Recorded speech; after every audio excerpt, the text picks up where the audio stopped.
small, lay a big hit and pass or kick the ball. This game is for us all. From Seattle down toward the Keys, this game is you, this game is me. Cats, dogs, and steer, even a tree. This game is America, so sing it loud with me. College football forever. College football forever. Downtown LA, Starkville City. 1 week you're up next, take a dip. Run the rock or let it rip. This game is America. All say, can you sing it with me? We just stepped on her face with a hot-tail Logan broke her nose. Whoa, Nelly! College football forever. College football forever.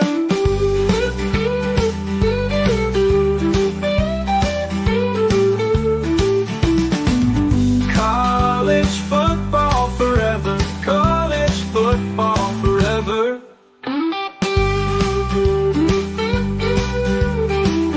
College football is a year-round discussion with these two. Here's JC and Morgan. Mike Morgan of ESPN and JC Shurburtt of 24/7 Sports have you covered. Beginning right now.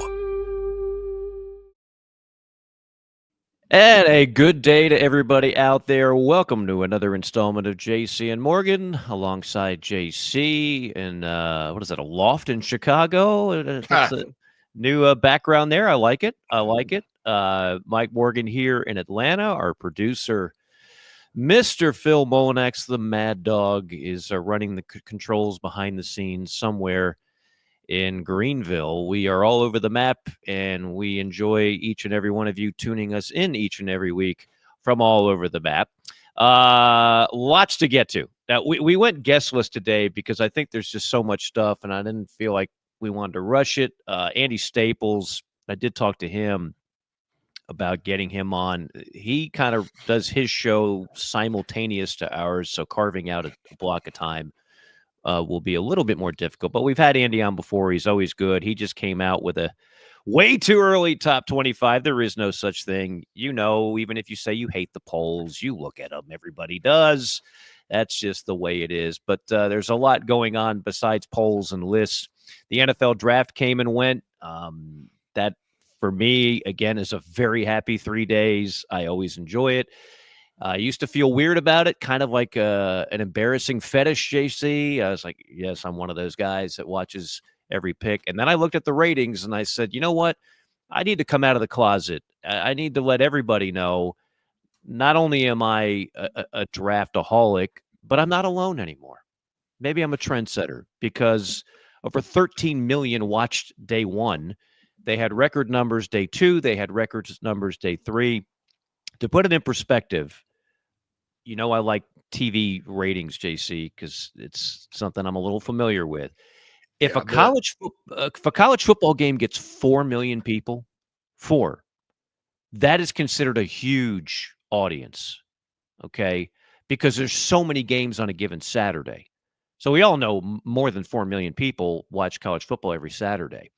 And there's tens and tens of millions of college football fans in general, but the market gets fragmented. So if you get 4 million, the big games will get 4. I mean, the really big games will get 10, 11, 12.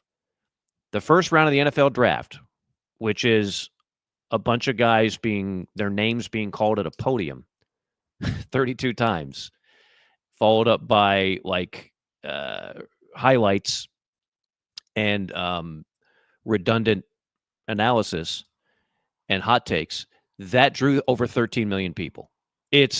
Get used to it, folks. People love it. It's the one thing that does unite college and pro football. If you don't care about pro football, you get to see your favorite college players and where they're selected. We all like to play GM.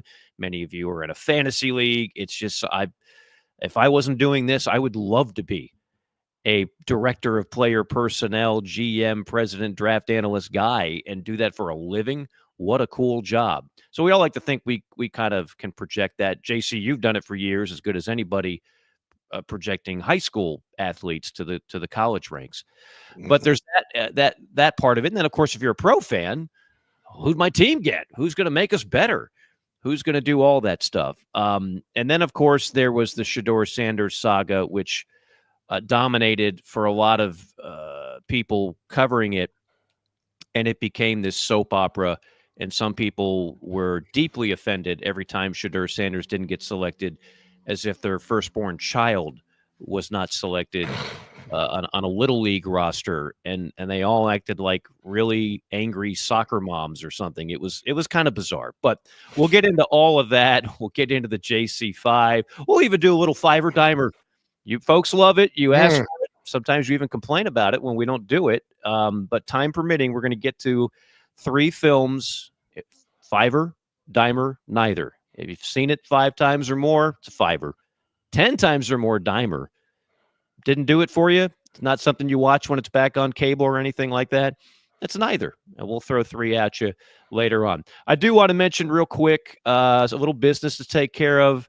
You know, one thing about this show over the, how many years, JC? 9? Yeah, 10th football season, 2020. Wow. Man, Yeah. okay. Well, over that time, obviously we have a number of sponsors. And one thing I can safely say, everything you see on your screen or hear us talk about during the show or here on commercial breaks, these are all products we believe in. A product that I've been a believer in and a consumer of for over a decade, when a guy at the gym introduced me to it, is Advocare, and more specifically Spark. And this is literally how I start every day. This is how I start every show. And I'll probably double up on these before I do play-by-play on a game. It's called Spark, and it's sugar-free. It's got a bunch of vitamins. You just pour it in there, and then, JC, this is really simple. Even I can do it. Then you pour in some water. Before you know it, you feel like a chemist. And then guess what you do? This is the labor-intensive part that even I can do. You just put it in your little canister or whatever, and you shake it, and you shake it, and then what do? You drink it. Boom. And now I can sound semi-intelligent, and I'll have energy to go the long haul. So I've never been a coffee guy. I used to drink orange juice like it's going out of style. Loved me some Tropicana. The problem with that is loaded with sugar, and then you hit the wall, right? We all want to avoid the wall. So with Spark, you don't do that. There is no wall. It's great for focus, great for energy. But if you go to advocare.com, ton of great products on there. Promo code, yours truly, Mike Morgan, get 20% off beginning tomorrow. Beginning tomorrow is when that'll all start up. So we're excited to have Advocare on board with our great list of sponsors on the show. JC, you know how I feel about the draft. How much did you actually consume? All 3 days. I enjoyed Did you really? it. Yeah, I love the draft. Well, the draft, what, and I'm in the process, these days time is everything. And I don't understand really how early in my career running websites and also working full time at the 24/7 Sports or Rivals offices or working for ESPN and traveling, that I had time to do things that I now don't. I don't understand that. But anyway, and I'm part of the Chief Sports Network, which is the burgeoning empire, and you're a big part of that. I don't have anybody to help. Ain't nobody helping me, Mike. But anyway, you're a one-man operation. One-man band. I'm an octopus. But thank God for AI sometimes with that. I never thought I'd say that. But anyway, so what I like to do, I'll go through, and I'm really big in geography, and anybody that's heard me talk or seen me write about football recruiting, there's certain a doctrine that I follow with, i.e. the Midwest. There's a great place to go get offensive linemen. South Florida is a great place for skill talent, things like that. So I like to go back, and you have to look it up because they don't have it readily. I keep hoping somebody else may put it together. But what states do these guys play high school football in? Mm-hmm. Because in recruiting, we use the draft as a guide. We always say our rankings kind of terminate there. What we're saying when we say a 5-star is potential first-round draft pick.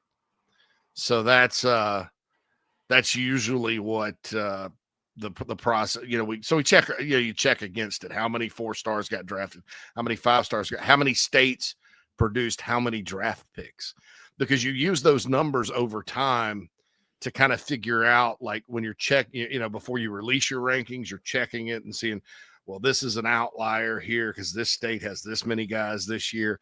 And you track that because when you're doing recruiting rankings, you're dealing with thousands of high school players, thousands of prospects that have offers. It's apples to oranges because you're in your big rankings, you're ranking guards and against running backs. And so how do you determine that? Well, you use draft data like position value. In the class of 2014, I believe it was, we had 5 5-star running backs. And that was the class with Leonard Fournette, Nick Chubb, Royce Freeman, Joe Mixon, and Sony Michel.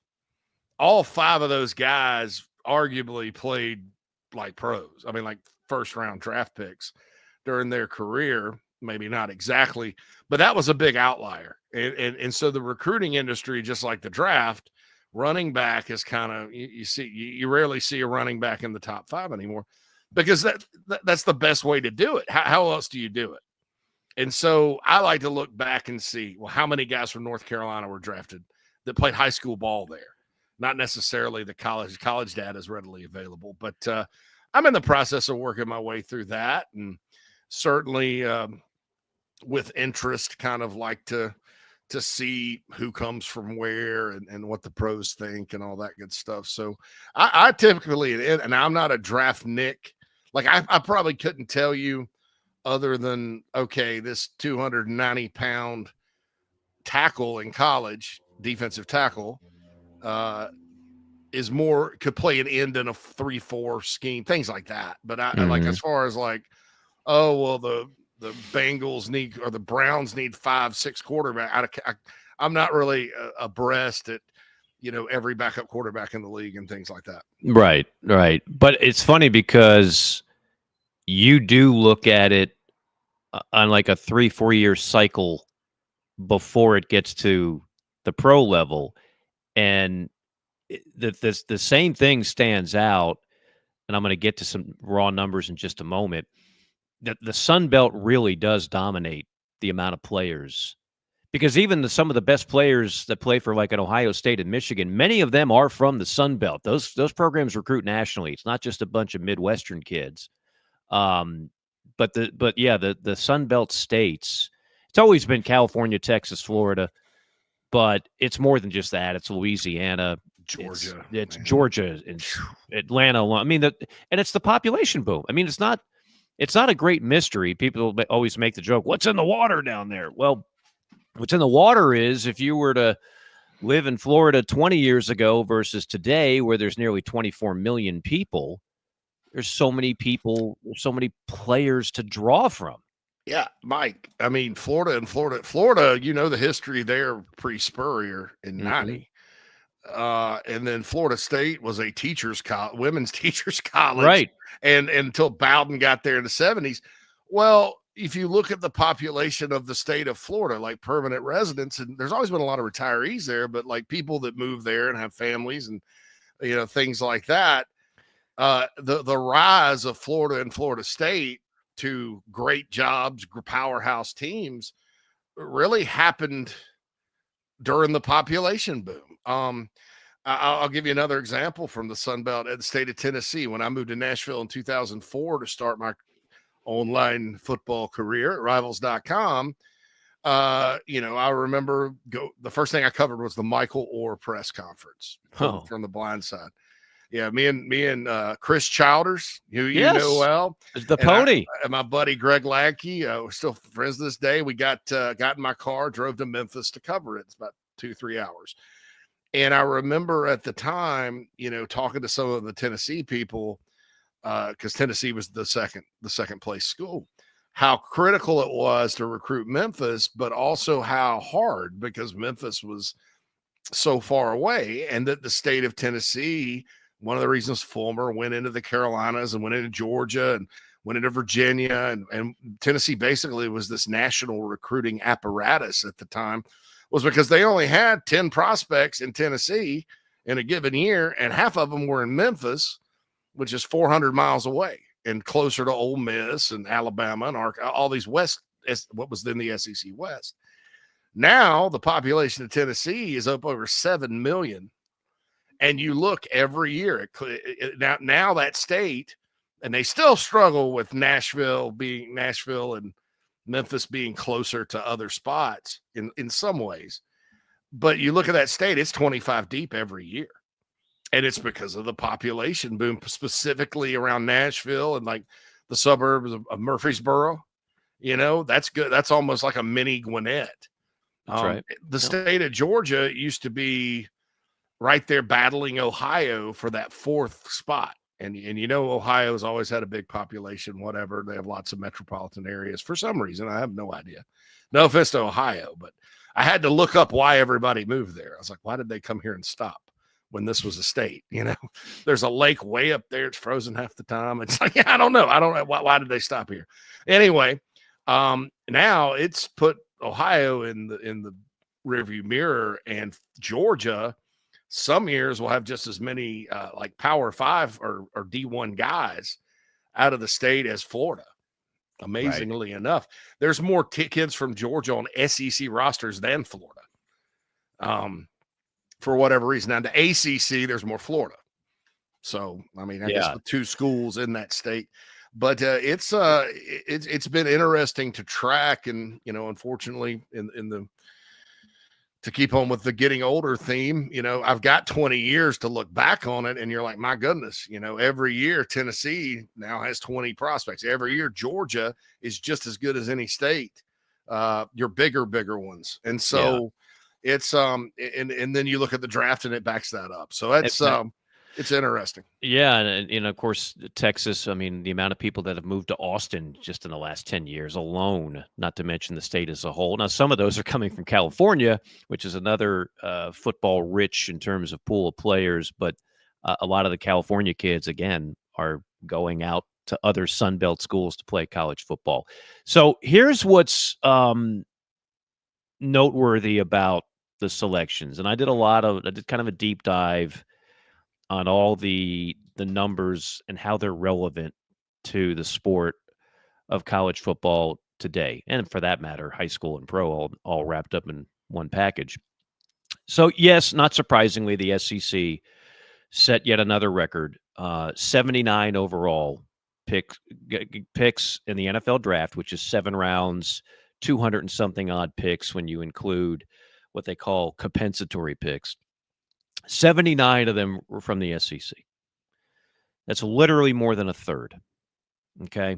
There's 130 some odd Division I schools, but literally a third of the guys drafted came from one league. The Big Ten had 71 selected overall. So now you add those two together, right? And you've got like 150 of the little more than 200. It gets more defined of the dominance. You want to talk about first-round picks? First-round picks, the SEC and the Big Ten combined for 26 of the 32. Think about that. 26 of the 32 came from 2 leagues. Ohio State led the way with 14 players. Georgia had 13. Texas had 12. Seeing a pattern here, these are all programs that competed for a national championship again. Here was one of my favorite ones. After the first 3 rounds, that's 102 picks. So these are the premier, because a lot of times you take a guy in the 5th, 6th, 7th round, it's a flyer. Most of those guys are not starters in the NFL. For every Tom Brady who's a 6th-round pick, I'll show you a 6th-round pick that's out of the league in 18 months. But top 3 picks, top 3 rounds, those are guys you invest a lot of money in, and you expect to make the team, play, and have a fairly lengthy career. 66 of the top 100 were from the SEC and the Big Ten. 66. 37 SEC, 29 Big Ten. I mean, where does that stack up? And let me tell you, this is not just like a flex for the SEC and the Big Ten. I mean, honestly, I don't lose sleep over it no matter who gets the most amount of players. Everybody knows I have deep ties to the SEC. Yes, I work for a network that is called the SEC Network. I get it. I have no problem if the Big Ten had 38 and the SEC had 37. You know what? I wouldn't lose an ounce of sleep over it. I'd say congratulations, Big Ten. But here's where you do need to be concerned if you are a fan of the Big 12, the ACC, or any other league. Of those top 100 kids that were selected, SEC 37, Big Ten 29. Now we jump off the cliff, JC. Welcome for a precipitous drop. The Big 12 had 13 of the top 100. The ACC, 11. Problem. People say last year was a down year in the ACC. Yeah. The Big 12 obviously has been ravaged by conference realignment. You lose a Texas and Oklahoma, guess what? It's going to affect your overall productivity of NFL guys. But when I look at, if I'm Jim Phillips and I'm the ACC and I'm seeing 11 and I'm seeing the Big 10 with 29 and the SEC with 37, and then I see the financial gap. Now, this is somewhat going to change from an NIL standpoint. We could do a whole show on that. We won't, but supposedly there's a salary cap going to be in play, a de facto salary cap before July 1. So right now you got a mad race to pay players as much as you can while you can. But we know, regardless of all that, the TV money that comes in for the SEC and the Big Ten compared to those other conferences, it's night and day. It's going to be almost double. This is why Clemson and Florida State filed lawsuits. They didn't win, but they filed lawsuits to get out. So I'm just going to say this, JC. My overarching point is there is a chasm right now between the SEC and the Big Ten. And I'm not going to go so far as to say AFC, NFC, but when you're talking about, for example, a playoff that is in all likelihood going to have automatic bids for those two leagues that are going to dominate the landscape, the player pool, the finances, the NFL talent, all dominated by two conferences. I don't know if that's a good thing for the sport. I just know that's where we are right now. Well, the Big Ten really helps with, to add places like Oregon that go recruit all over the country, out of the Sun Belt as well, and in Southern Cal and UCLA and Washington. Those schools were the top schools in the Pac-12 as far as producing draft talent. When Oklahoma and Texas were in the Big 12, sometimes they didn't really have – the Big 12 was usually at the bottom. The ACC is the number that's surprising because they have not had any conference attrition. They've added and they added Stanford and Cal, which also produced draft picks, SMU, which obviously recruits heavily out of Texas. And I got Florida schools. The ACC normally is second. Historically it's been second. So, the Big Ten, obviously with Ohio State having the group of older guys, they had a lot of guys, Mike, that could have gone last year and been drafted late, but they are even maybe in the top 3 rounds, who knows, but they came back. That's why that $20 million money budget that they announced was a lot of it was returning guys, and it paid off. They won it all. So it doesn't surprise me. And to your point about NIL and the salary cap or whatever, that revenue share with the House settlement is an NIL deal. It's something I've been saying for a while, by the way. You've been all over that. Part of the no TV doubt. money. Yes. It's based on how much money your revenue, and that's individual schools. Now, conferences get together and decide on, hey, we're all of us, even though, Texas and Texas A&M and the SEC, for example, because those fan bases are enormous, they're going to sell more jerseys with players' names on it than Ole Miss. But the conferences get together and say, well, we're not spending technically more than this. Okay, great.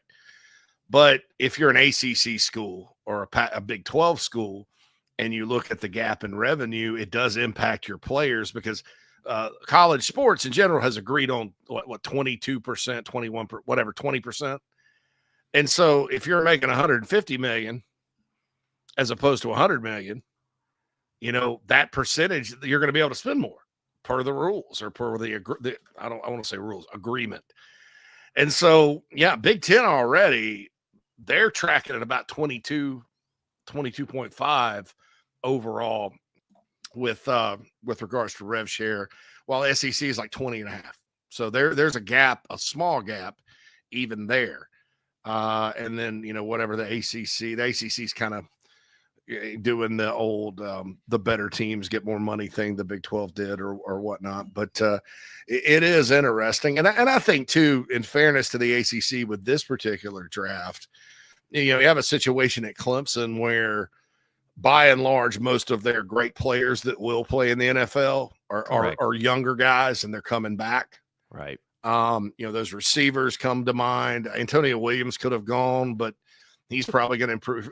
Peter Woods, guys like that are going to be names we hear next year. Cade Klubnik, the quarterback, TJ probably Parker. could have TJ Parker that could have been drafted possibly. I don't know who exactly. TJ may not have. I mean, they may not have been eligible, but whoever was eligible, most of them came back. Right? Clemson had 3 go late, and so when your number one program has a season where they got a lot of guys coming back, they were young, that's going to affect your draft numbers. But my goodness, I mean, that's still not very typical of that league. That's the one thing ACC football has been able to hang its hat on, is that hey, well, we're number 2 in draft picks. And now, because you had all these underachieving programs, like Miami would go 7-5, 7-6, and they would have 11 guys drafted. I mean, but that just didn't happen. It was weird this year. Miami had a good draft, but so I'm looking at it, and it's like, it's kind of like this, and it gets back to like last year. I could make a ton of arguments about the playoff selection and all that, but the SMU subject was, so, we're giving SMU all this credit for this beautiful, 11-2 record, and we're crapping all over the Big 12 in a lot of ways, although they did give Arizona State the bye over Clemson, because it was a more competitive league. So, in basketball, if you have 8 teams going to the tournament versus 5, you kind of say that's a better league. It's a deep because of the depth. I don't know why we don't do that in football. As far as that's the better league, because it's deeper, and because the Big 12, by all accounts, was much deeper than the ACC last year, where 3 teams playing an unbalanced schedule ran up. 2 of them ran up beautiful records, and at the end of the day, Clemson was the best one. So it's kind of interesting to me to see that, because that kind of backs up what I thought, which was the ACC was down, and you said they had a down year. Well, they've been having a down year for a long time. Since 2016, yeah. we talked about on this show, like they had the quarterback edge, banner year in 2016. Had a banner year in quarterbacks. And look, they will have Cade Klubnik next year. To your point, I was just looking at this from Chip Patterson of CBS. Top 8 programs next year in terms of NFL talent. And again, for all of our Texas listeners, you'll be happy to know Texas listed at number 1. And they just had 12 guys drafted.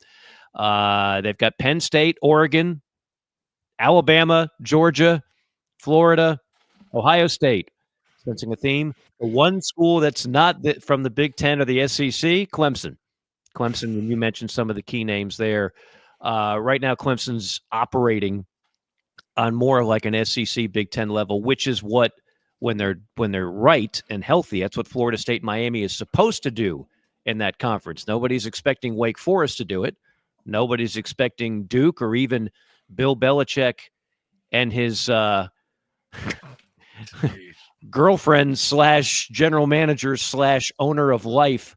They're not expected to carry the weight, but those big 3 are, and we'll see what happens. Before we go to break, I'll just throw one other stat, and then we'll get to the JC5 and the Staples top 25. This, to me, JC, is, to use an old Southern expression, stronger than dog's breath. If you want to talk about Georgia, now Georgia last year was not typical Georgia. Yes, they had another good year. They won a lot of games, but my thoughts on, if you don't have a passing game, you're not elite. You're not playing for big prizes. This is not, you're not winning 1990s Nebraska style. And Carson Beck, for whatever reason, fell off a cliff, and their wide receivers led the nation in picks. And so the offense did not hum like it did the year before when you had Bowers and McConkey, and Carson Beck was looking like an all-American type quarterback. Nevertheless, if you watch the draft, Georgia had 13 names across the podium, and many of those were high picks, particularly on the defensive side of the ball. Kirby Smart has been around Athens, Georgia a long time. His overall record is 105-19. So he's lost 19 games in his entire tenure at Georgia. During that time, 19 losses, 20 first-round picks. That's how you become the most consistently dominating program over the last 10 years. His first year was when we started the podcast, 2016, and he lost 5 of 5 games that year. Yeah. So a fourth of his losses came in year one. In year one, yeah. Yeah, Kirby's I think he had his best coaching job this past year because they were injured and were deficient in some ways, and their star player didn't play like a star. Those are usually recipes for a step back, but they still won the SEC. And frankly, with the schedule they had, Mike, I thought it's hard in the pros to beat a team 3 times. It's hard in college football to beat a team twice, especially a team like Texas that has talent and all that. And them winning that SEC championship game was nothing but guts and blood spilt and toughness and everything that you love about college football. I thought he did a great job, and I think with what they have to replace this year, there's going to have to be another great coaching job too if Georgia fans want to get back to the title game and all that happiness. And that just shows you where the expectations are. It's like, oh yeah, by the way, they did win the SEC, but around, I can tell you, living in Atlanta around here, there's just kind of that feeling like, I don't know, are we losing our touch after the back-to-back national championships? Well, it's like you always say, once you get to the promised land, that's the expectation all the time. And Brandon in the chat row reminds me that Kirby did lose to Derek Mason-led Vanderbilt team that first year. Yeah. Had a disappointing loss to Georgia Tech, a not very good Georgia Tech team. Yeah, they were. Yeah, then the next year they were playing for all the marbles. And Nick Saban lost to Louisiana Monroe in year one. It's year one. It's year one. Yeah, there's only so far you can go. All right, we're going to go plenty far in the second segment. We'll go over that too early top 25, and of course, once again, as I always like to say, the morale of a great nation relies heavily on the highly anticipated JC5. It is JC and Morgan back after a quick timeout. Mike here for our friends at MG&A Wealth. It's never a bad time to have someone on your side for all your financial needs. You need a trustworthy partner who has a true understanding of your situation in order to help you with smart and practical solutions. Since 1984, MG&A Wealth has helped their clients manage not just their wealth, but their lives. Today, as a nationally recognized wealth management firm, their team of pros remains dedicated to serving your best interests with an emphasis on personal attention and customized solutions. MG&A Wealth has clients all across the country, and they all get results. Don't put it off any longer. Call our friends at MG&A Wealth at 954-289-9000. That's 954-289-9000. MGAwealth.com is the website. They do more than manage wealth. They help manage lives. Blow on energy? Struggling with inflammation and poor digestion? Try Encapsulate 6-Mushroom Blend and get back in the game. Our blend is specially formulated to promote overall wellness and maximize health benefits using 6 powerful functional mushrooms. Our science-forward approach offers the most potent and bioavailable mushroom supplement on the market, backed by third-party testing to ensure safety and efficacy. Order online on Amazon or encapsulateusa.com today to start your journey to better living. Enter promo code JCM for $10 off. Hey, folks, want to tell you about our friends at Titan Construction Group really quick. They're a mid-Atlantic-based general contractor, specializes in retail, restaurant, and office construction. TCG strives to separate itself from other general contractors by adding value every step of the process.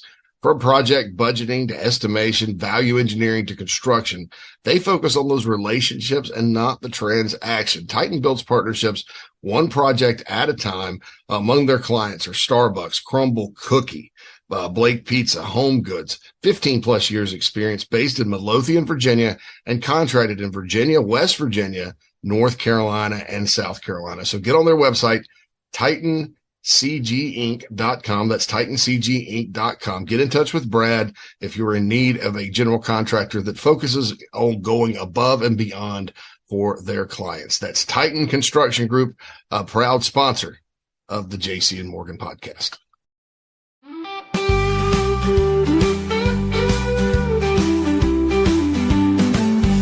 This is JC and Morgan on the Chief Sports Network.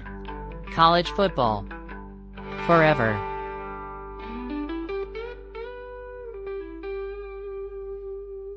All right, welcome back. It is JC and Morgan. Hope everybody out there is doing well. First time we've been with you since the NFL draft that came and gone. By the way, congratulations to Ashton Jeanty, a running back who was undersized coming out of high school, who winds up at Boise State, puts up big numbers, and could have transferred, gotten a lot of money in NIL, decided to stick it out at Boise. They had a great year. They made the playoff.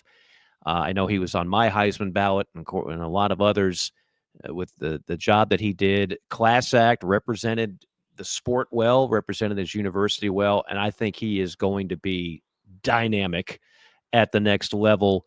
And kudos to our own Group 5 John, who started talking about Ashton Jeanty about a year ago when we started doing that segment, and we'll do it again when we get closer and closer to the season starting. He started talking about him all the way back in like June of 2024 as a Heisman candidate, and he's got a chance to be a great pro as well. We are presented by we are powered by Advocare, advocare.com for all of your needs in terms of health items, vitamins, supplements, you name it, they've got it. Check it out, advocare.com. As we now say hello to the JC5. It's time for the top topics in the sport. We bring the JC5. Number 1. All right, Mike, we're going to play a little game here. First one. I love games. All right, so who is further along with these coaches recently hired in the SEC? And you got a binary choice. You got 2 questions. Ready? Yes, absolutely. All right, number 1. So who would you think is further along as far as progress goes? One of these guys was hired a year earlier. So he's got a head start. Steve Sarkisian or Brian Kelly? Oh, Sark. I mean, I think Sark is now at the point where I said this a number of times. I'll say it again. I don't think Texas is going anywhere. We always wondered aloud. JC, I think you've called it, there was a cultural problem as much as anything. They kept hiring and firing coaches. They kept spinning their wheels. They weren't getting anywhere. And now I look at the talent, and I consider Sark easily one of the best play callers in college football. And so why can't Texas just be something similar to what Georgia and Alabama were? Now, I know that's a pretty lofty expectation, and maybe they don't meet the mark, but I know one thing, they're going to be in the conversation. So I think Sark he's got it rolling, and they just re-upped him. Who knows what the buyout is? It doesn't even matter because Texas could afford it if they really wanted to fire him. But I don't see that happening anytime soon. You have a Quinn Ewers, who, speaking of the draft, 7th round. But then you got Arch Manning just sitting there waiting in the wings. What other program could have Arch Manning sitting on the bench for 2 years waiting for his turn?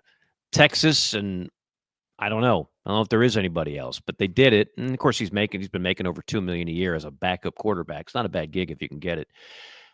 The flip side, the other part of the equation is Brian Kelly.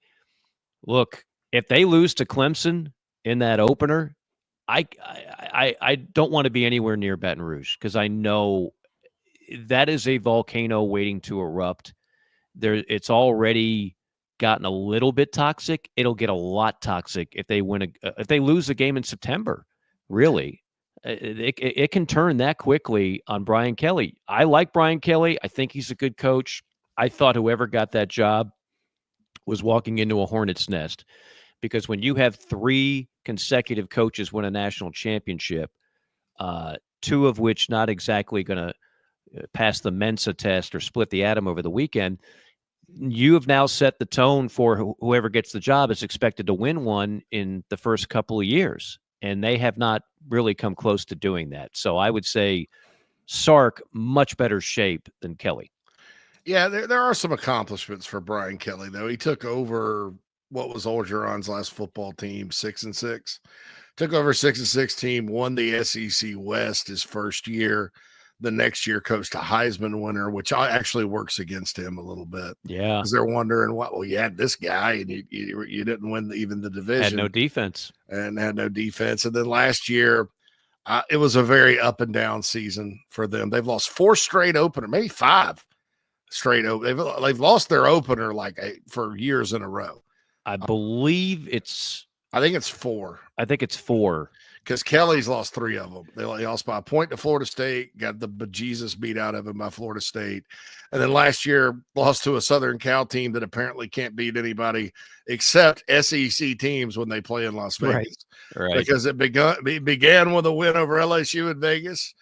Suck. And then ended with a Las Vegas Bowl victory over Texas A&M. That's right. For the men in Troy. But I think there's a conversation to be had. Sark, though, has been to 2 playoffs and to Atlanta.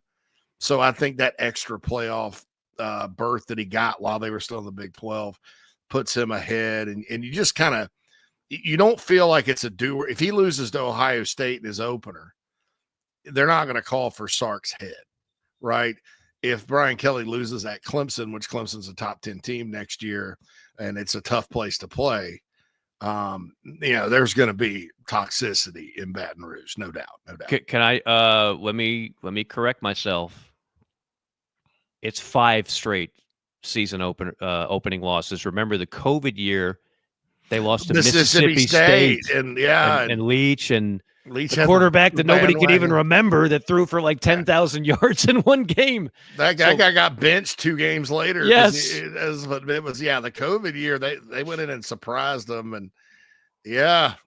So 5 straight opening losses. Openers they've lost. Wow. To be fair, they've played 5 straight quality opponents. They didn't cupcake it in week 1 like so many SEC teams do. Yeah. But still, that's a bad mark for LSU. That's a tough one to swallow. All right. Maestro, number 2. Number 2. So I know we're going to discuss Andy Staples preseason top 25, way too early preseason top 25 soon. Love the list as a whole. There's obviously things I agree and disagree with, but he's got the Longhorns, speaking of number 1. I think if I had to do one, Mike, I'd have Penn State number 1. Really? I just, if you look at what's returning, which is how these things are figured out, and the least amount of question marks. And I do think they upgraded, and this is no Clemson fans that are listening to this, don't get mad at me. I think Tom Allen's a great D coordinator, but Jim Knowles is like a next level type of guy. I thought they upgraded the coordinator on that side of the ball. And I think he'll be able to, he had a good defense at Oklahoma State, dude, in the Big 12. That's tough. That's hard to do. Because of that league and the talent you get at Oklahoma State on defense. But yes, I think they upgraded that. People are coming back. They're talented. They lost some receivers in the portal, but by God, they got better coming in. That's kind of an interesting portal thing. I think they would be number 1 for me, and it would be tough because I don't think there's a clear cut number 1. I would just put them there for the time being. Mike, are you buying Penn State next year? I'm buying Penn State to do Penn State. Win a lot of games, beat everybody that they're supposed to under James Franklin, and then find a way to lose against quality opponents like an Ohio State, who they play on November the 1st. They don't play Michigan, not in the regular season anyway. They've got 2 games that they really have to buckle up for, okay? November 1st in Columbus, September 27th at home against Oregon. Outside of that, are they going to win a lot of games? You bet. Nevada, FIU, Nova. Off date, open date. Yeah. UCLA, Northwestern, Iowa, Indiana, Michigan State, Nebraska at home, Rutgers. Yeah, they're going to win 10 games. But they always do that. And so it's like, and Drew Auer, the scouts love him. I'm not there yet with Drew Auer because I need to see him perform a little bit better in big games, but scouts love him. First round pick written all over him. Yeah, they lose the freakazoid tight end and Warren, but they got weapons. They got a lot of athletes on defense. They always seem to in Happy Valley. So I'm buying them to win a lot of games, but I'm not buying them to win the Big Ten or really be a true threat for the national championship. Now, look, I know Penn State fans. I know how much they suffered through that god-awful period. We all know what happened 10 years ago, and the NCAA decided to punish people that had nothing to do with it in its infinite wisdom. And they got as close to the death penalty as any program ever has. Bill O'Brien helped dig them out of the hole, and now they're humming again. So I like Penn State. I think it'd be a great story if Penn State won the Big Ten and made it to the national championship game. But I'm not going there yet. Number 3. Okay, let's talk about the Louisville Cardinals because I guess this is like maybe the most underrated storyline from the portal and the off season because it's kind of a, sometimes if you mix two chemicals together, Mike, you can get an explosion. I've tried that. Did not work out well. Yeah, it's not me neither. The trailer blew up, but anyway. I've seen Breaking Bad for God's sake. That's just exactly what I thought of. I finally watched it. So Dr. White and what's the kid's name? Yeah, Jesse. Yeah, Good there call. we go. But Miller Moss transferred to Louisville. Now, just like Jackson Dart, Miller Moss had some great moments at Southern Cal, and he left. I know he got benched last year. And I know Lincoln Riley has a great track record of quarterbacks. But Jeff Brom, unlike Lincoln Riley, who has been, I don't want to say gifted, but he's always had a stud quarterback to kind of, you've never seen him take a guy, that was maybe not hyped and develop him. And maybe he does that this year with the UNLV guy because obviously they didn't go on Nico. So they were kind of good. But, just like Jackson Dart, Miller Moss and Jeff Brom, that's intriguing to me. I thought Louisville was good, not great last year. They made it to they didn't. That was the year before they made it to the ACC championship game. They, they were in contention, flirted with it. They actually had a tough-ish schedule last year with Notre Dame cycling on and having to play Miami and SMU, or SMU at least, and Clemson at Clemson. They won that one. They finally beat Clemson.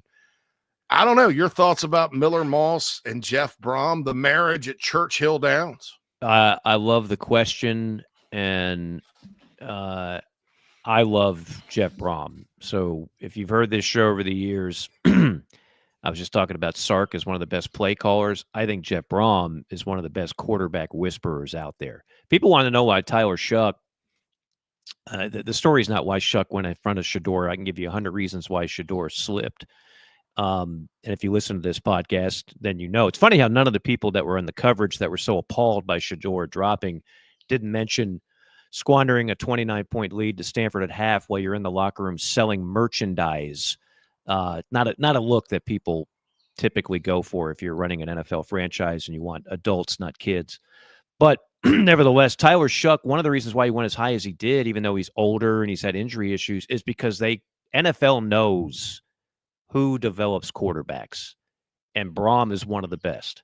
So if you want to increase your stock as a quarterback, you might not play for titles at Louisville. They did win 9 games. But you as a quarterback will learn how to play the position at a high level, and scouts know it. Scouts know that.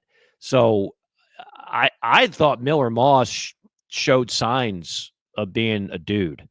Like I think people just forgot about him because they forgot about Southern Cal because Lincoln Riley can't seem to turn the corner there.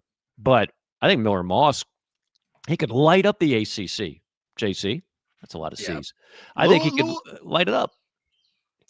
And from a transfer portal standpoint, Louisville quietly does a good job there. And then honestly, they've always kind of been that type of program. They would go to the South because Kentucky doesn't have a whole lot of talent, and they don't have the reach. They don't have the UK plan going where they go into Ohio. They would come to Georgia and Florida and take transfers. They're very resourceful historically program, going all the way back to Howard Schnellenberger, Petrino Part 1.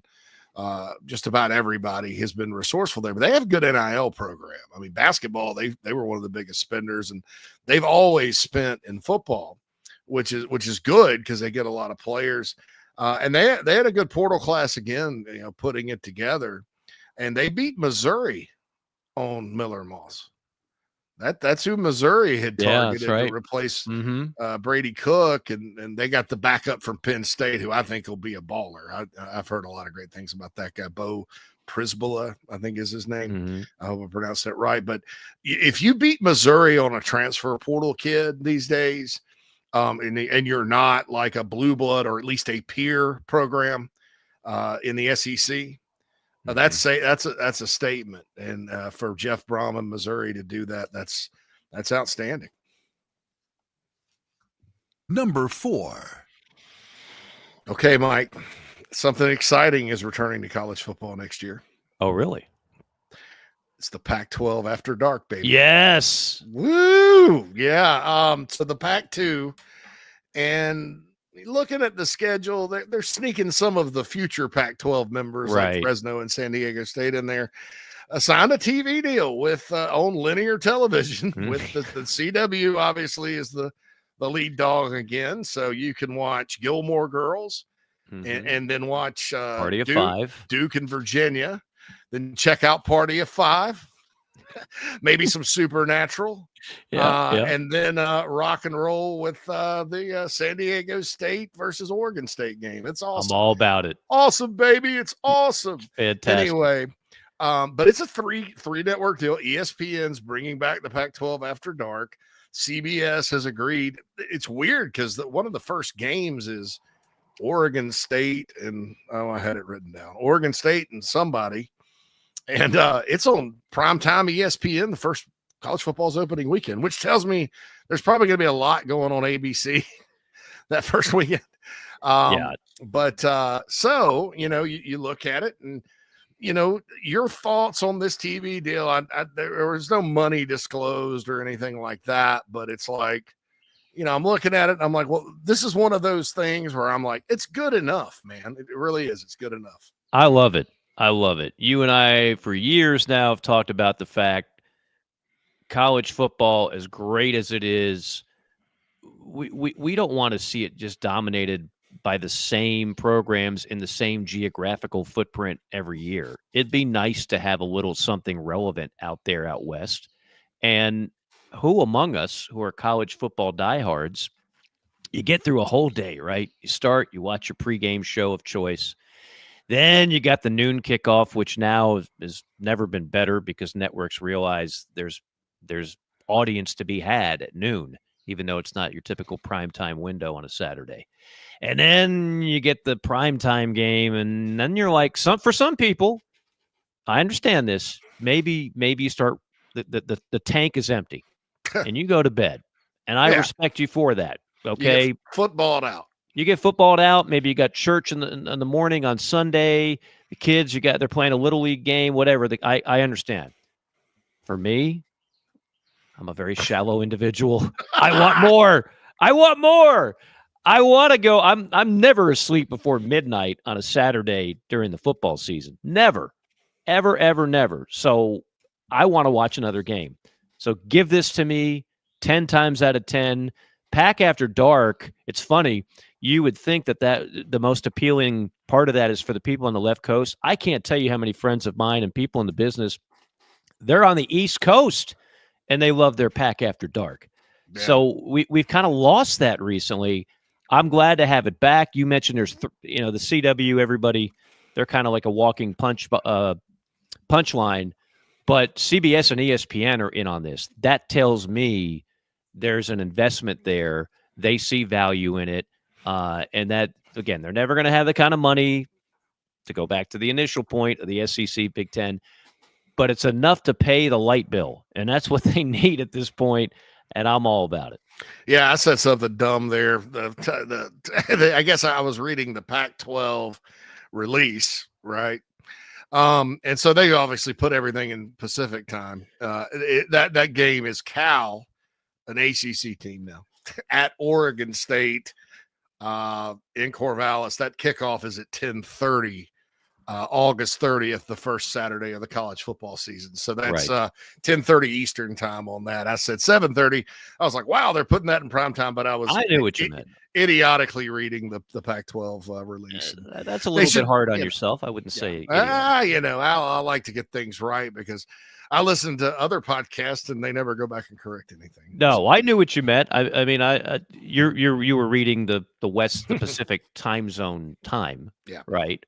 And we do have people that listen out west, so for them it is around that time. And they didn't specify; just said 7:30. Right. You're in the central time zone, so everything for you is an hour earlier. Yep. And then there's us folks on the East Coast that wake up with bags in our eyes because we've been up all night watching sporting events and we don't get enough sleep. But look, as I say in The Godfather, this is the career we've chosen, and so that's where we are. I don't know how to do anything else. I don't much want to either. I don't much want to either. Number 5. Number 5. All right, so something interesting about the Florida Gators, and Doug is listening on Chat Row, and I do want to read this before the question. He said, great, because this is part of the question. Doug goes, great show, guys. I saw some video of DJ Lagway throwing the football. I don't know if you guys saw it as well. I did. It looked good. What will it take to have Florida in the college football playoff conversation? Now, I think that's job number one. I thought a lot of the speculation was a little reckless, especially about some of the AP writer down there that was on X literally accusing Billy Napier of hiding an injury, and there's something going on. There's more to it. Just doesn't make sense. Good Lord, man, it's sports. I mean, it's also February. I mean, it's March. I mean, there is such a thing as healing, and there is such a thing as being injured now and not in August. These are human beings. We're not at the point where we have AI players yet. Right. So I did think that was a little absurd. Obviously, when you got a player that means that much to your team in DJ Lagway, you're not going to take any risk during spring practice whatsoever. And it's practice. So guess what? DJ's your starting quarterback regardless. But hey, what's behind him? Lots of reps for those guys in spring practice. Mm-hmm. There's nothing but positive that comes out of that, unless you're a conspiracy theorist or an investigative quote unquote journalist who's trying to, who believes that your purpose, your job purpose is to call BS on everything in your smallish mind that coaches are lying to you. And some of them do, but no doubt, but you're not a detective. There's is your partner's name Watson? Do you ride around in a van and smoke weed with a talking dog and Thelma and the mystery machine? What are you doing? I mean, it wasn't just, oh God, like, whoa, Scoob, Billy Napier's totally lying about Lagway. Whoa. And it wasn't just a questions in the press conference. It was like on X. It was like a rant. I was like, and we wonder why sometimes the Associated Press isn't what it used to be. So anyway, I gave up reading it a while ago. They still do a poll. I know that. Yeah. This also shines a lot of light on the poll. And so I looked at the draft data. Florida actually had 7 guys drafted, which I thought was a little high because I was, and I admittedly, I need to probably go through their roster with a fine tooth comb. They take a lot of portal guys and guys. So I don't know how many of those came in from the portal, whatever. I know Graham Mertz got drafted. Yeah. Graham will be a career backup in the NFL, but that's not a bad gig if you can get it. Not at all. Look at Charlie Whitehurst was outstanding. I mean, Steve Spurrier made a ton of money being a backup for 10 years. Spurrier did.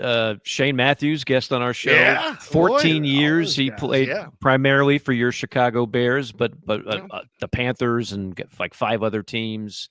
They had 7, by the way, was tied with LSU and Alabama for 4th most in the SEC. Georgia, Texas, Ole Miss.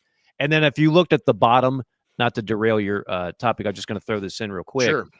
Vandy had 1, Mississippi State had 0, Kentucky was at the bottom. I hate to make it that – I'm not trying to simplify it completely, but if you got NFL talent, you're going to win games unless coaching screws it up. And if you have NFL talent, you can have Bear Bryant, and you're not going to win a lot of games. Auburn's draft numbers were way down too. That kind of explains the Hugh Freeze thing to a certain extent. Yes, I think, and so Florida, their talent I still believe is skewing youngish. So, given those losses, which were higher than I thought, I mean, 6 guys is nothing to shake a stick at. To answer the question here in the chat box, what will it take to have the Gators in the playoff conversation? Well, Lagway has to be a dude. I mean, there's been so much talk about Lagway and Lenoris Sellers, and who shines the most for those 2 quarterbacks who are on 2 teams that haven't really been in the playoff discussion a whole lot. Now, Carolina was on the bubble, and I think you could have made a strong case, quite frankly, for a 9-win team in Columbia last year, but they didn't make it. Florida really hasn't sniffed it since the COVID year, the 2020 year with Kyle Pitts and Kyle Trask and what have you. The one thing that I hear from people over there that cover the team for a living, Lagway is going to get all the attention, but what they have said is that they go down on the field now and it starts to look like Florida type athletes of yesteryear. Mm-hmm. Now, there's no Percy Harvin on that team. And the defenses of Urban Meyer, for the most recent example, those don't exist yet in Gainesville, but they've been embarrassingly bad on defense for the last few years, and it's trending upward. They need to get whatever. All the talk's going to be about Florida's offense. I think Florida will score points, but they have to be in the discussion of top 5 defenses in the SEC if they're going to be ready for prime time, so to speak, which is to say, are they ready to actually be in a 12-team playoff? And I will say this on Billy Napier. Billy Napier, just about everybody had him fired in September. They decided to take, and if it wasn't for an exorbitant buyout, honestly, he probably would have been fired. But because of that, and schools having to figure out, do I spend $40 million on a buyout or do I put it towards players? That's what they did. Okay, that was great. And then they won some games late. That was nice. But don't get it twisted. If they don't compete for a playoff this year, all that heat that was on Billy that's kind of calmed down, and then you win a national title in basketball and people will forget about all that, they will remember after the very first loss that Florida has how much some people are still convinced Billy Napier is not the answer in Gainesville. Yeah, I mean, their schedule starts a little bit easier this year. It's Long Island University, where former LSU, South Carolina, Notre Dame, Alabama A&M head coach. Alabama A&M head coach. He was an assistant those other places. Ron Cooper is the head coach. Ron Cooper? I did not know that. Cooper is the head coach at Long Island. Coop. I think that's probably how they hit it up. Maybe Coop called Spurrier and got this set up.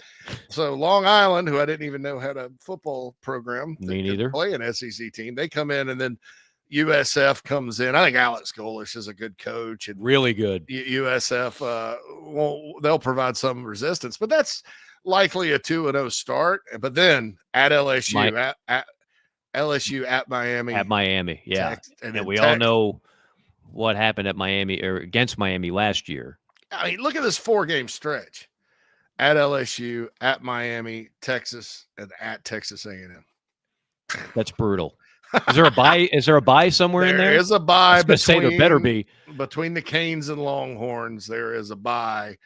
Mississippi State comes in, then another open date, then Georgia, then at Kentucky, at Ole Miss, and they end for the first time since 2001. The final 2 opponents in the regular season are Tennessee and Florida State, although that year in 2001, it was reversed, FSU, then Tennessee because of 9/11, but both those teams come to the Swamp. So that 4-game stretch is going to be critical, you know.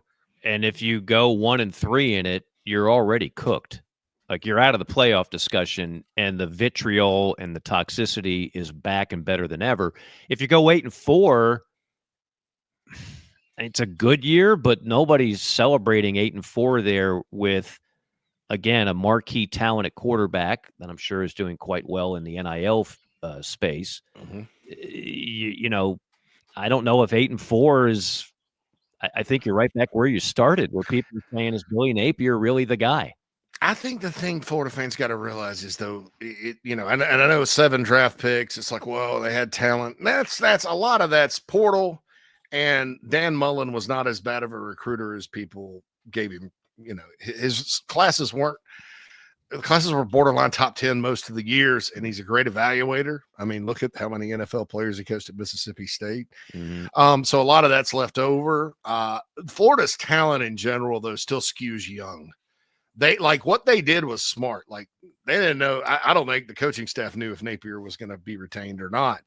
But what they did was they kept recruiting guys. And so all these highly rated guys a lot of them were from Florida, were committed here, there, and yonder. Right.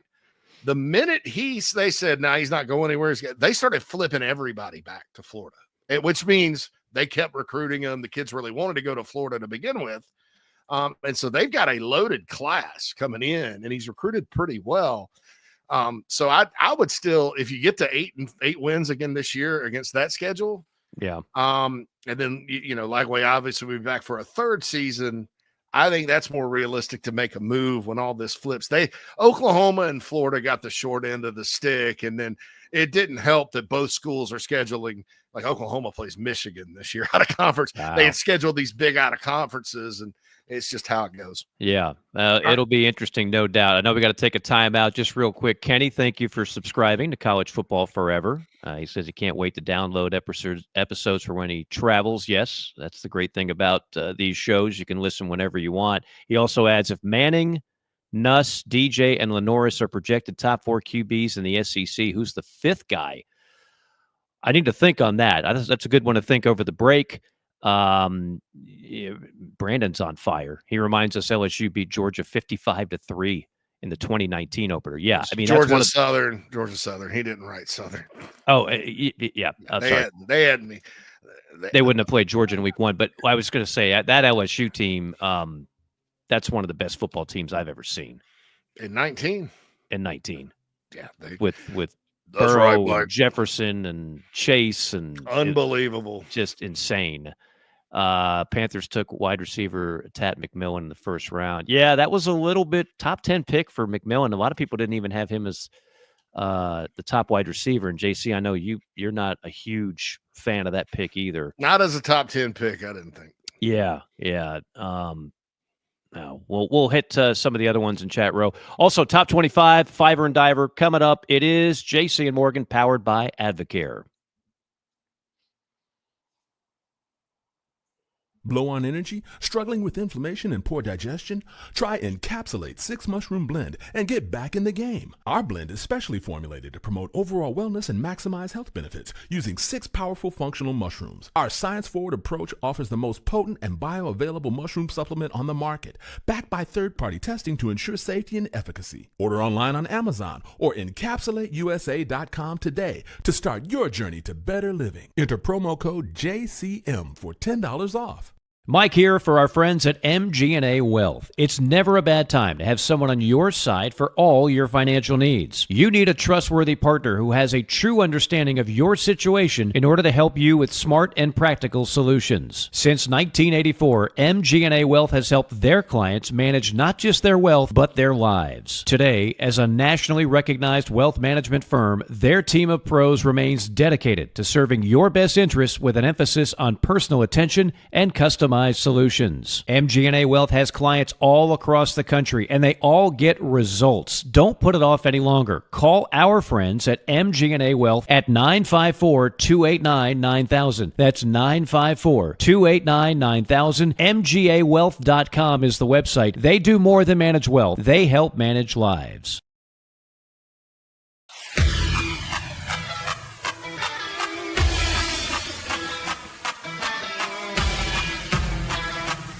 We're passionate about making sure that the Nest and Wild mattress is the best it can be. Made well, and made right here in Tupelo, Mississippi. So how can we do all that? Work. Hard work. And that means something. The Nest and Wild mattress is a movement. It's a pride in where you come from and where you're going. So get comfortable, because this movement is just beginning.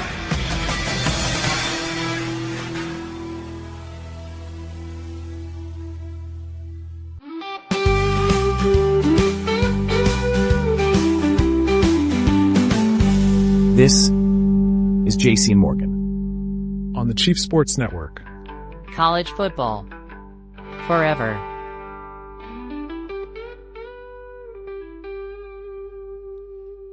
All right, welcome back. Final segment of JC and Morgan. Hope everybody is doing well. We are presented by Advocare. Go to advocare.com for all of your nutritional needs, fitness needs.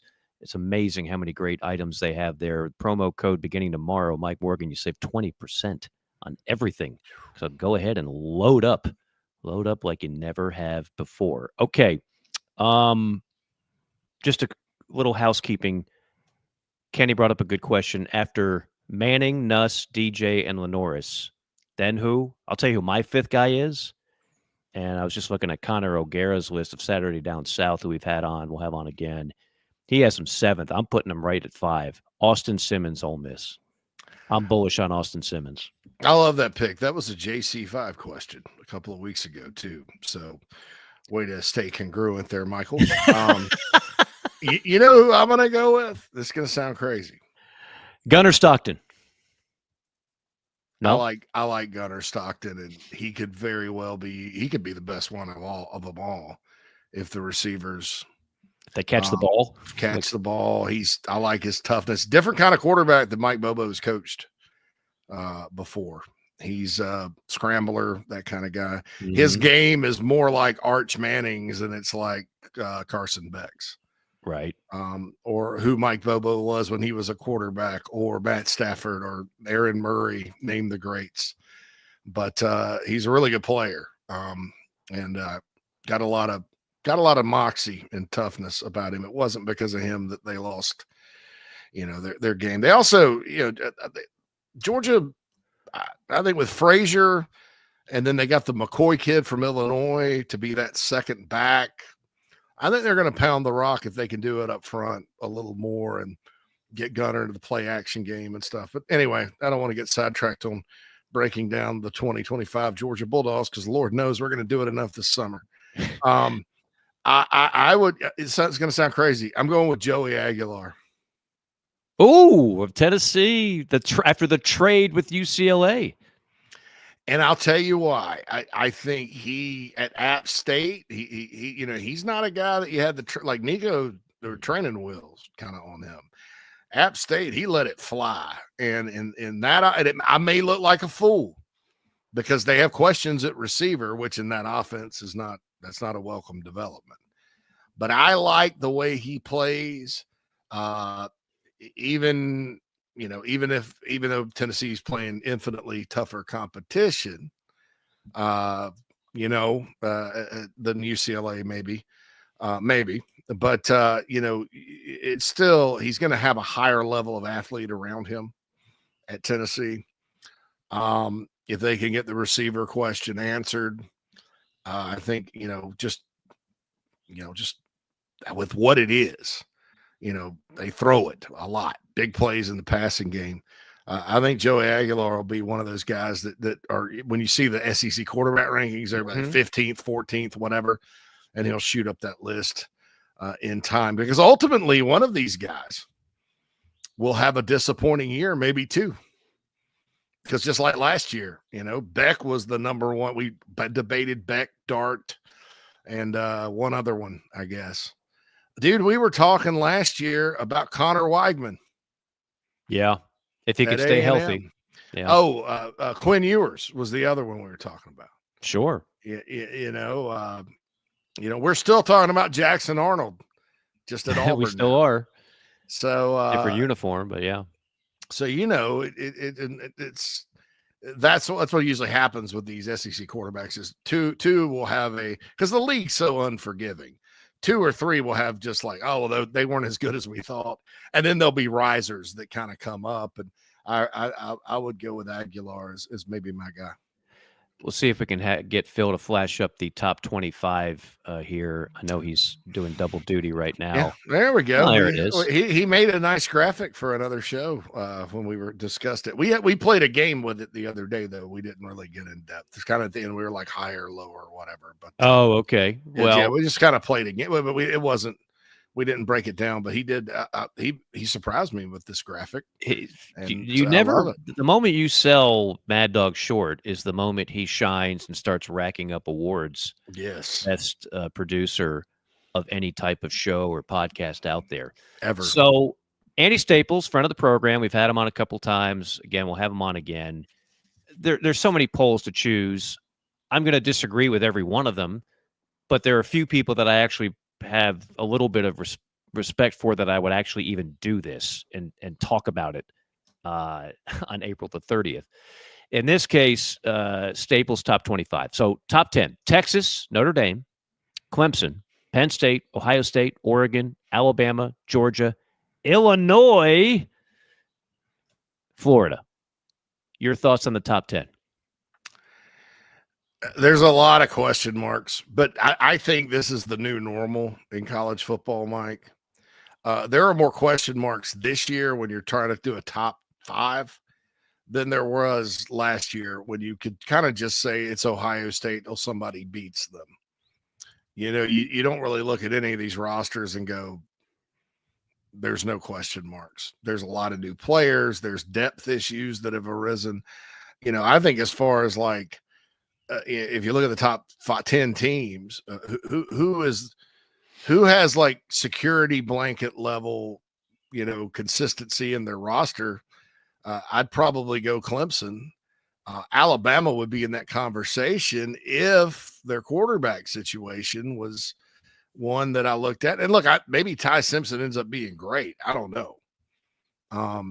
Maybe people are writing him off, and that looks like he's going to be the guy. I still think Keelan Russell will end up being the guy there. And we'll find out quick because they play Florida State with a whole stadium, after they look like the Montreal Expos. They blocked off the top. They were redoing it last year. On top of everything else, when you turn on a Florida State game, you're like, what's going on here? But anyway, so they open, and a lot of people are pointing to that as the rebirth of Florida State football with Gus Malzahn. And you have a first-time starter at quarterback. None of them were live in the spring.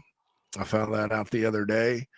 So we'll see what happens. But I like Alabama's roster consistency. Clemson and Oregon as well would be in that conversation. And I'm talking outside of number 1 Penn State. But Clemson's got their quarterback back. I don't know that anybody's putting Clemson number 1. I think 3 is probably about the highest I've seen them. And again, they get an early test. So all these teams have warts. With Texas, it's not so much their talent. I think they're talented. They just signed 5 defensive tackles from the transfer portal. All of them are pretty good, So they've got, if that's the position they were hurting at, they're going to be new there. But you look at the number of draft picks, and there are a lot of good players on this Texas team last year that are gone. They've recruited well. They always do. But sometimes, and you open at Ohio State. Ohio State was extremely active, like more so than a program that's the defending national champs that's been loaded should be on defensive line in the portal, the second window. They did get Bo Atkinson from North Carolina, who's a stud, to kind of replace Jack Sawyer. So I went and looked at their depth chart, and I was surprised. I was like, yeah, they probably need to do this to maintain the level of expectation. Georgia, I think is very, very young this year. I think this has to be another great coaching job by Kirby Smart.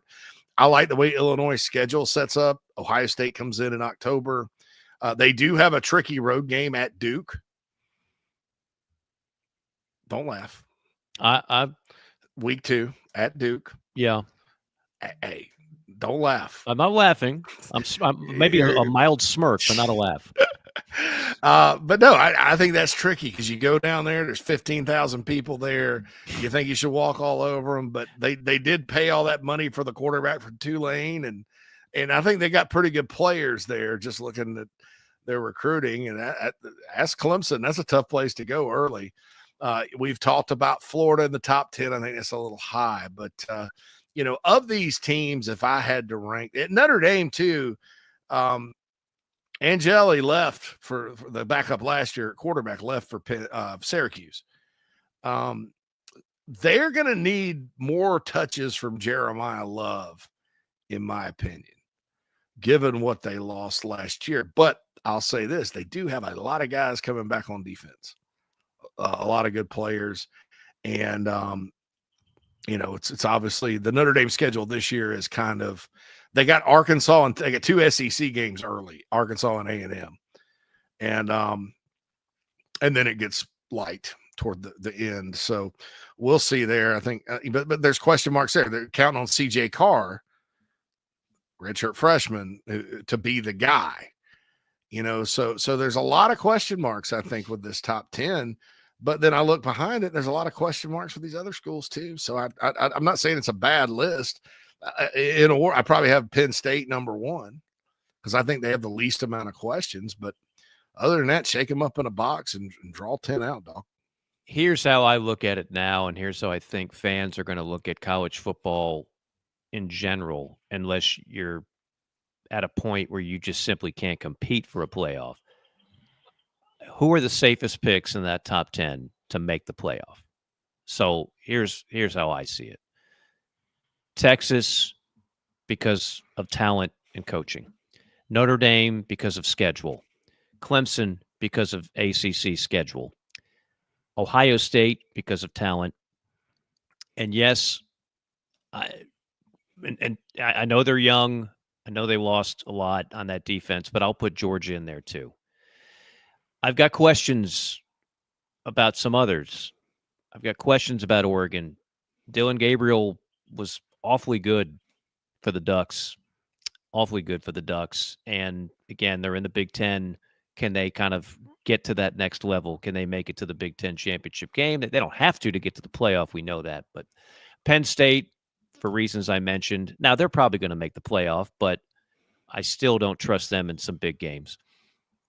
Illinois, definitely have questions there. Sorry, I'm not all in on Brett's team, even though I love that story.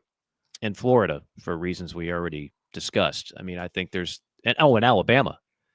And Alabama, for a number of reasons, because the quarterback situation is not settled.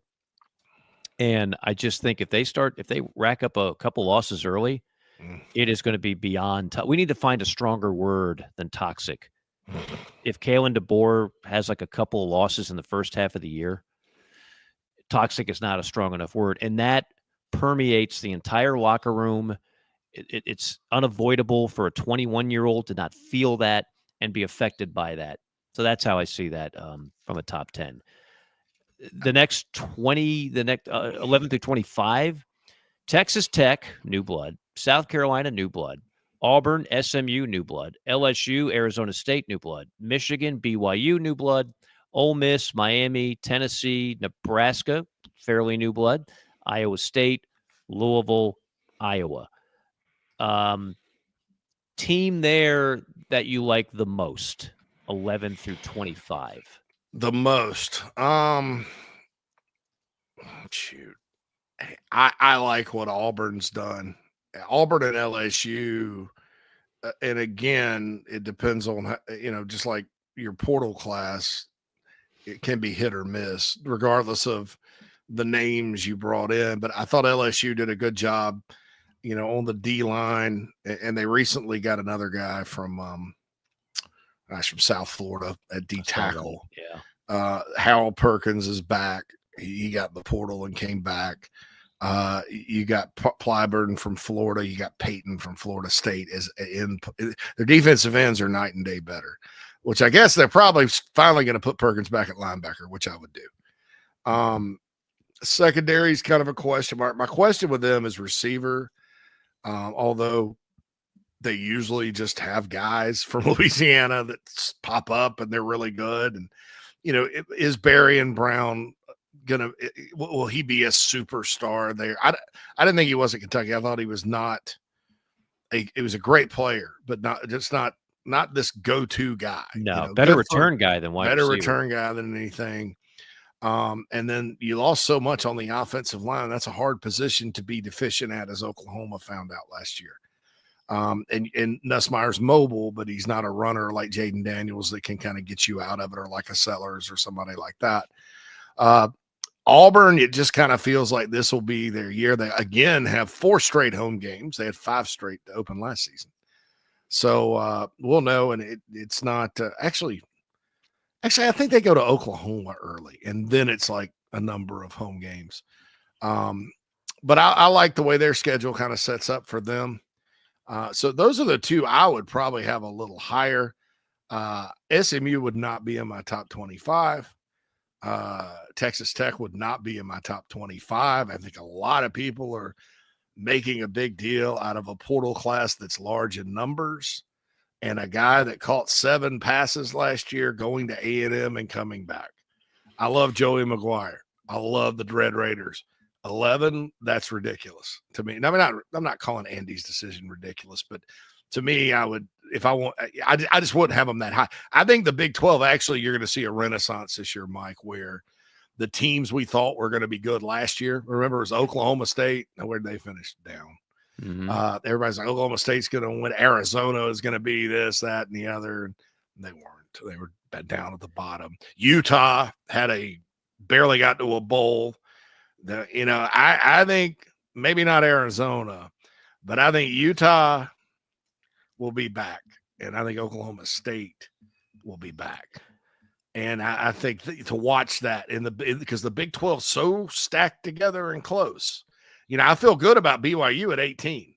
I don't feel good about Texas Tech or Arizona State or even Iowa State after I saw the number of Cyclones that were drafted. It's tough to replace guys. And in that league, you lose 3 or 4 players that are difference makers. Everybody's kind of even anyway, then game to game. Add Kansas to the list of teams I think will bounce back now that they actually have a stadium, I believe. So, we'll see what happens there. What I love is it's going to be, once again, the most unpredictable conference in college football. That's the selling point. If you're the Big 12, look, you're not going to be where the SEC is. You're not going to be where the Big 10 is. But you've got good football programs. You've got good fan bases. You had great storylines last year. People are still going to be obsessed with Deion in Colorado, so you get exposure every time Colorado plays.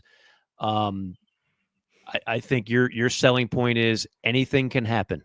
Like, that's your motto. It just means more in the SEC.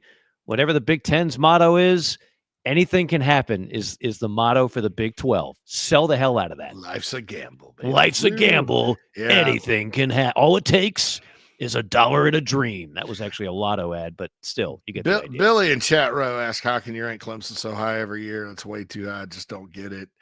I'd be at 3rd. That's a long, but I'll tell you why. Number 1, they went to the playoff last year, won the ACC. Number 2, they have everybody back, just about everybody back. That matters in preseason rankings. And number 3, they've played for 4 national championships and won 2 of them since in the 10 years we've been doing this podcast. So those programs usually get the benefit of the doubt. And then you can also add schedule into that. People want to be right and say, hey, I ranked Clemson X and they did make the playoffs, so I was right. If I'm trying to be right, I'm factoring all that in. So that's why Billy pulls for Clemson's rivals. So I understand the question, but it's just that's the way it sets up this offseason. Yes, no doubt. All right, as we wrap things up, let's do a little five or dimer. It's been a while. I know. I'm ready. Ready to go. These are 3 movies that have recently been on cable. That's how I pick them. I just look through the dial and I'm like, what's on? And these are 3 hits from the 90s. Some people say, I'm sure, How about some more recent movies? Tell Hollywood to put something out that's not worth a crap. Okay, I can't dictate what Hollywood does. So here we go. Number 1, Clerks, the Kevin Smith introduction to stardom. Black and white movie, low budget movie, independent, not chock full of stars, unless you include Jay and Silent Bob, aka Kevin Smith and the other guy. Where does that rank for you? Fiver, dimer, neither? There's a million beautiful women in the world.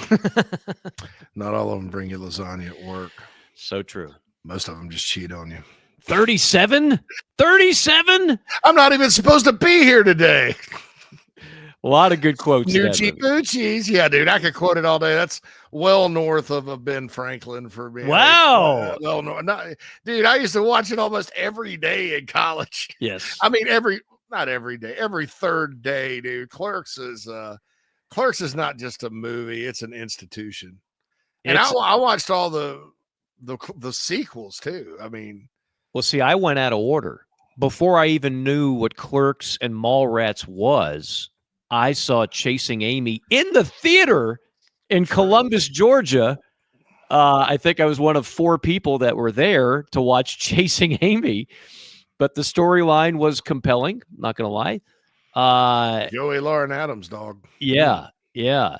And I was like, the dialogue, like this is brilliant. So that movie, not to get off topic, that was a Ben Franklin for me. And then somebody was like, well, if you liked that movie, you ought to see Clerks. That's his original anthem. And I watched it, and I definitely liked it. Mallrats to me is I can't get into that one. That's a no go for me. But Clerks, I'm with you. Dimer, not quite Ben Franklin, but definitely a dimer. So many good quotes. It's just and it looks like the movie cost $10,000 to make.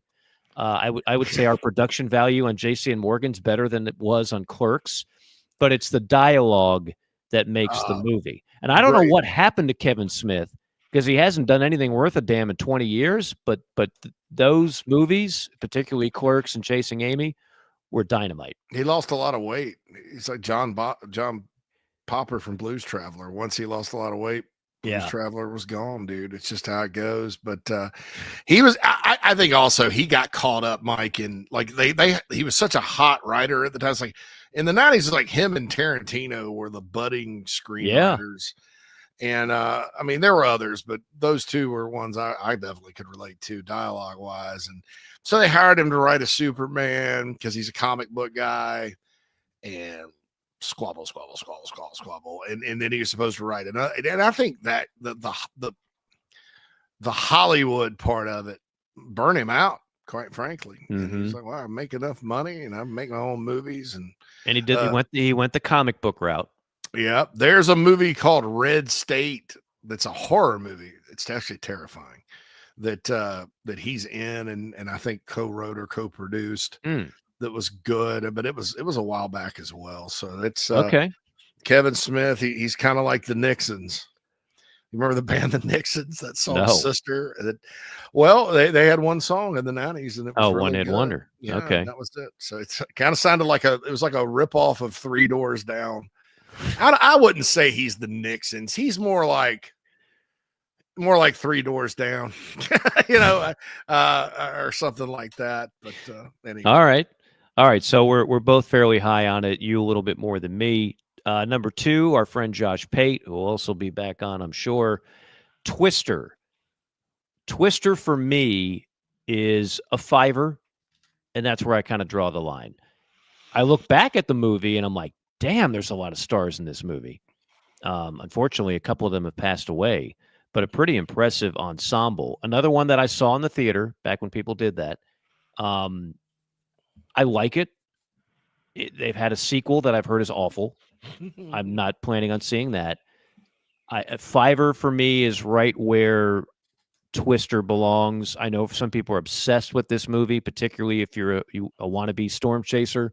Where do you sit on Twister? I'm with you. 5. It could be one day a dimer because I'll watch it. I'll watch it. if it's on sometimes. Certainly I'll watch, if I'm scrolling through YouTube shorts or something and there's a good tornado scene there, I'll check it out. But I kind of totally agree with you on there. It's not a movie I hate. It's just, it wouldn't, it's in the also receiving votes from certain people if I were doing a poll. And I understand people that love it, and it's not, like I said, it's not like I hate it, but I would put it in that fiver category. I think that's just as far as my taste goes. All where right. it belongs. If you're scoring at home, that's double fiver for Twister. Double fiver. All this will soon be on the newly revamped and improved website.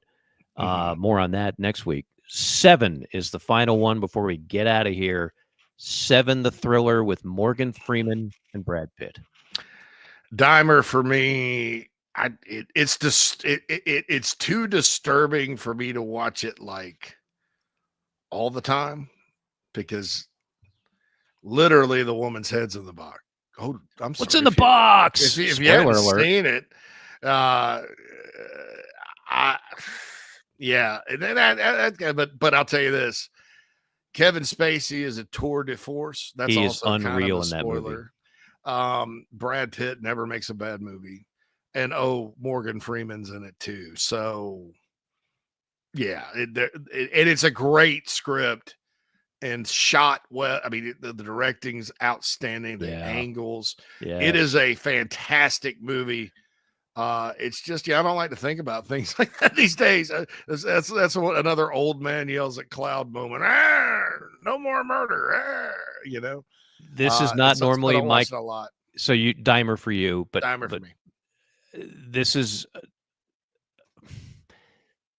the kind of movie that I don't normally go out of my way to see. I saw it on a date when it came out. Not exactly romantic. And I was like, holy smokes, what the hell was that? And I didn't know who Kevin Spacey was at that point.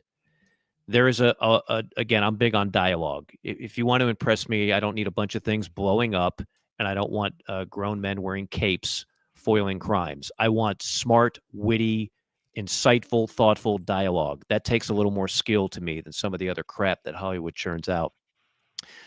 When Kevin Spacey is in the back of the car, John Doe, and Brad Pitt, his character is basically grilling him, right?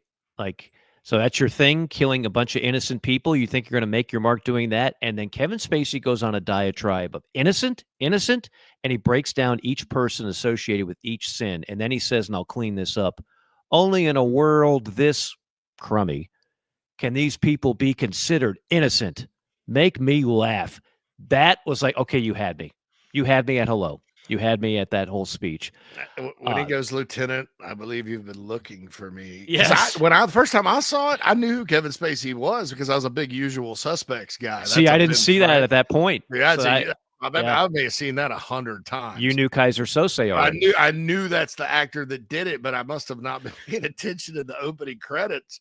And all of a sudden, here he comes. I'm like, holy crap, that's Kevin Spacey. Kevin Spacey. And I got chills, man. That was it is a great movie. It's a dimer for me. It's a dimer plus. I won't say Ben Franklin for the reason you stated. Like, it's very disturbing, and I don't think I got 100 times that I can watch that without needing therapy. But it's definitely a dime piece. It does make you want to be a good person. Yeah, you never know is that what kind of psychopaths out there watching what you do. Yes. You try to be a good person. No, it's interesting. But yeah, you mentioned blowing things up, and I'll just add this real quick. Like, one of my favorite movies, like a way over 100 probably times, is Point Break, the first one. Yeah. Not the second one, which I refuse to watch. But if you think about that movie, there is a lot of action in it. Mm-hmm. But there's a lot of great dialogue. I mean, right. Gary Busey going, Utah, get me too, is on a freaking t-shirt. Yeah. Everybody knows what you're talking about, and I can't handle a cage, man. I mean, via con Dios, bro, I mean, all those are epically, there's other things with bad language that I won't repeat, but it's that's what makes that movie great. Heat is another example of great dialogue. Ben with freaking blowing Franklin. things up. If they would get the action movies these days, if Fast and Furious was written with any sort of intelligence at all, I think that those movies would be, for those of us that like actual movies, more popular. But Catherine Bigelow is the one that directed Point Break. She also directed Hurt Locker. She's really good. She was James Franklin. I always do that. I mix up James Cameron with James Franklin. James Cameron's wife. I didn't know that.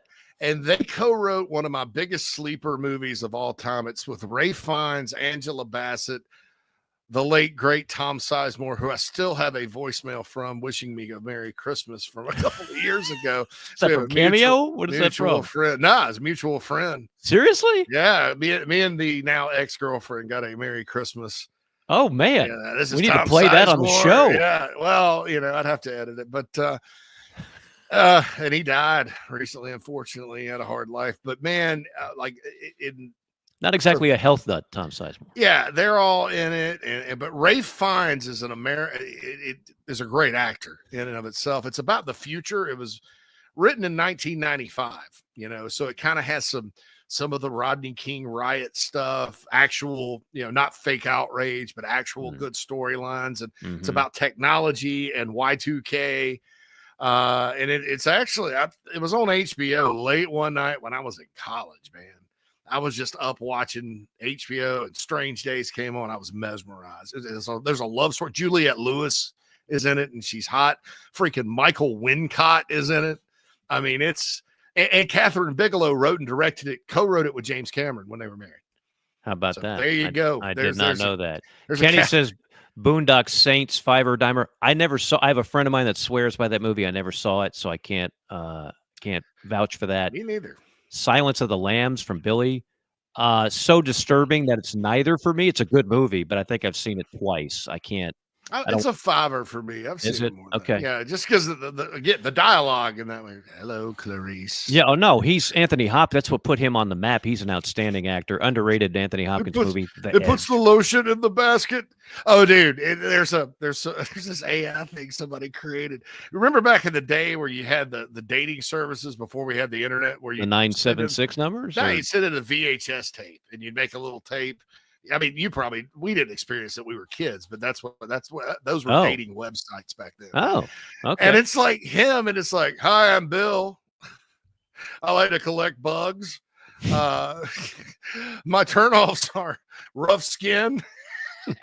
I like bigger women. And it's just it's like, I'm like a little weird, I know, but hey, I'd date me, I'm like, oh my God, it's Buffalo Bill. It's really not that different than Bumble and Tinder at this point. No doubt. It's some similarities there. Yeah, no question. On that note, an epic installment of JC and Morgan powered by Advocare. Appreciate everybody tuning in. Once again, we'll be back with you next week. We'll probably get back into the guest pool a little bit, but there was so much to chop up.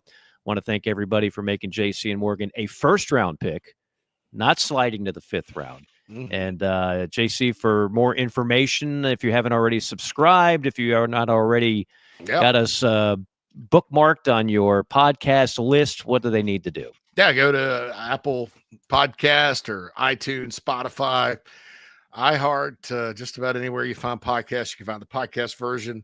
Also, we have a new YouTube channel. We still stream on our old YouTube channel, but College Football Forever Chief is the name of the new YouTube channel. I think we got about 5,000 that have hit that subscribe button so far. Nice. And we're still going to be broadcasting. We're not taking channels away. There's going to be a new place to, locate a lot of videos with this and other college football coverage, general college football coverage from Chief Sports as we continue to go on. Mike mentioned the website earlier. The battleship should be fully operational within a week. Since we're talking about movies, to quote Star Wars, you can explain to the Emperor when he arrives. Anyway, but so check out all that. If you're going to do the podcast thing on Apple, please rate us 5 stars. Yes, and write a nice little note about myself and Mike. Definitely, and we appreciate all those that already have, and we pick up new listeners each and every week. A final reminder, I will say, sometimes it takes a day or so to have this on all the other formats. If you want to Podcast catch takes it, 24 hours, and it's primarily because YouTube. We have to. I download it from YouTube and then take the audio and clean it up and all that. And YouTube, Right. YouTube sometimes on this one won't let us download it for a little bit, so it'll be as soon as, but usually within 24 hours. Usually it's more like 10 or 12, but we'll have that up. And YouTube is always first if you're just chomping at the bit and you're like, I don't want to wait anymore. I got to get it now. Well, just go to the YouTube version and it'll be up. So that should solve every problem out there. That's what we do here. We talk ball, we solve problems on JCM. For our producer, Phil Molinex, the Mad Dog, and for JC, Mike saying so long. We'll see you next week on JC and Morgan.